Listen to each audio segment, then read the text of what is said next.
Welcome to the Whiskey Explorer. If this is your first time to the channel, thanks so much for tuning in. If you could please do us a quick favor, just hit that subscribe button, hit the like button, and drop a comment down below. And if you're returning to the channel, thanks so much for tuning in for another episode. And tonight we've got a classic for you guys, but it's a classic with a bit of a twist. So tonight we have Buffalo Trace, but it's actually a single barrel store pick from the BC liquor store.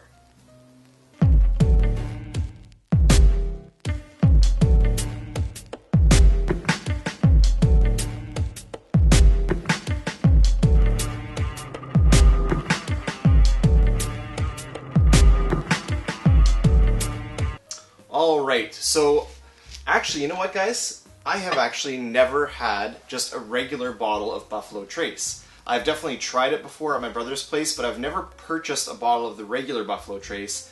The two bottles that I have had are actually both store picks, both from the BC liquor store.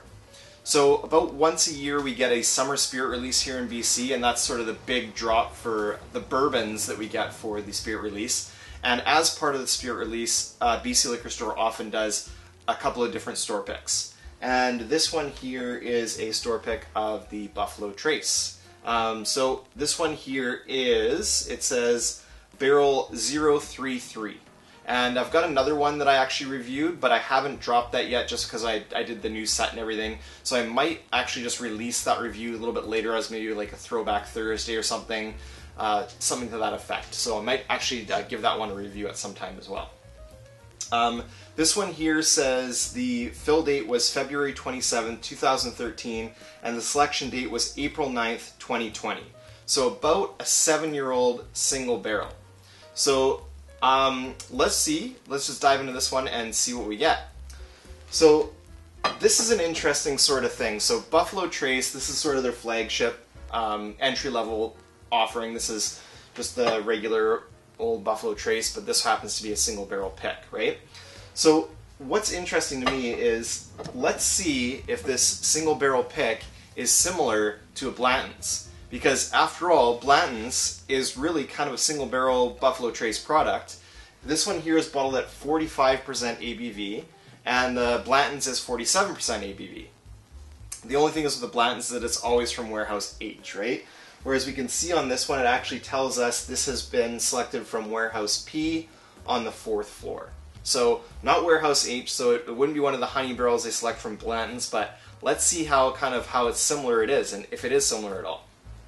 Alright, so let's get a quick pour of this one here. Alright, you guys might notice this is actually not the original cork on the top here. Unfortunately, I was in a little bit of a hurry to meet some friends in town for some drams, and we were going to go out for a few more drams after that. So I kind of tore into this one really quickly. You can see it's kind of got a gnarly top on there where I kind of was in a rush with the kind of foil they put on there. But actually the cork broke on this one, so the cork was actually really dry and it broke right away. Luckily I had a replacement cork, one that fit perfect. So that's just a quick lesson there for always save your cork. So I just have like a little wooden container, and I always save all my corks in that, just in case you have this type of an event where you have a cork break. This is actually my second bottle where I've had a cork break. The other cork that broke was on a bullet bourbon. So yeah, just goes to show you, always save your corks. Alright, let's pop this one here.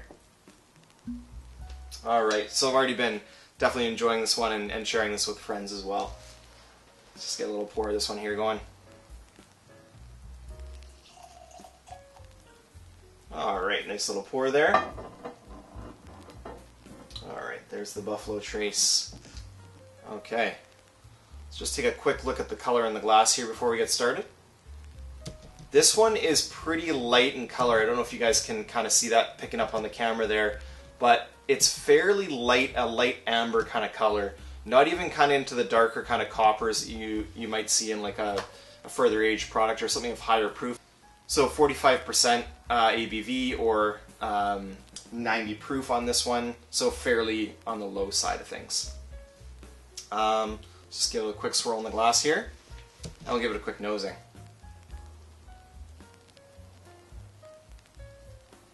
Oh, this one really has the green apple note going strong for it. So this one's definitely one where I'd kind of give it that category right away of kind of the, like when you go to the fair and you get the caramel dipped apple, like it's Granny Smith apple was dipped in the caramel. That's really what this nose is reminding me of. It's very similar nose in a way to the E.H. Taylor small batch, and I'll put a link to that video just up here. Alright, another nose on this one here. Overwhelmingly, it's that sort of that caramel apple note, get some toffee, some butterscotch, strong vanilla, very sweet nose for sure.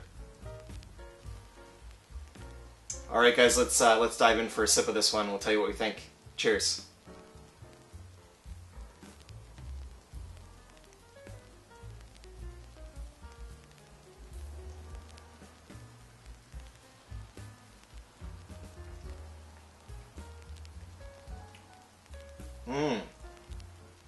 That's tasty. So it's really a like caramel and vanilla bomb, this one. I took quite a big sip there, but I get lots of the sweet notes right up front in the palate.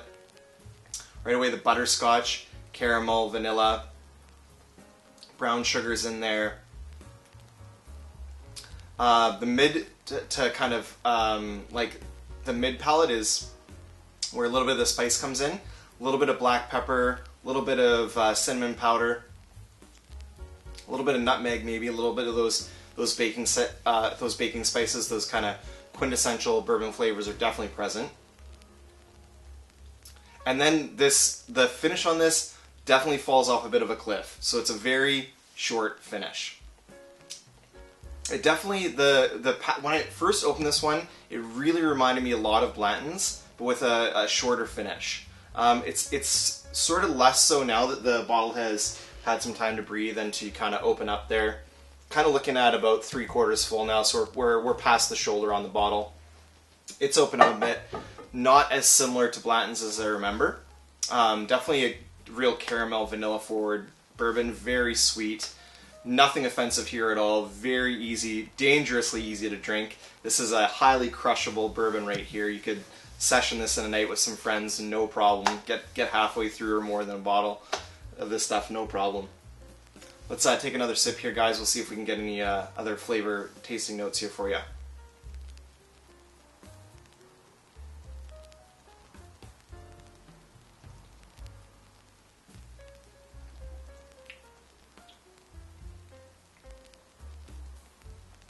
Again, just a lot of caramel sweetness, a lot of vanilla up front, brown sugar. You get that apple note in there, so like the Granny Smith apple. It's that caramel apple I mentioned from the fair. Delicious, really nice flavor there. The mid palate transitions a bit to a little bit of drying oak. There is a little bit of drying oak in there. A little bit of kind of cinnamon powder. So very kind of like a dry, it's almost, there is a little bit of a dry astringency now in the mid palate, which I wasn't getting on this one before, so that's pretty interesting. And on this sip, the finish is lasting longer than on the first sip. So there's definitely like a little bit of a finish here, but not too long, sort of short to medium finish on this. All in all, I really like this. I think that's a really good buy. This would be great also for introducing friends and family to bourbon. So super easy to drink, not super complex, not super challenging in any way, but just a really good everyday sipper. And I think that's what, you know, kind of draws people to Buffalo Trace. And we are actually lucky in our parts here in Canada, like where I live in Victoria, BC, we can find Buffalo Trace regularly just on the shelf. And from what I understand from some other bourbon friends and reviewers and enthusiasts in the States, it's getting harder and harder to just kind of find and go scoop on the shelf. So yeah, we're lucky to get it here. So yeah, really enjoy this one. So thanks so much, guys, for tuning in again. And that's going to do it for this review of the Buffalo Trace, the Single Barrel Select from BC Liquor Store. So till next time, guys, may your sales be full and your drowns be fuller. Cheers.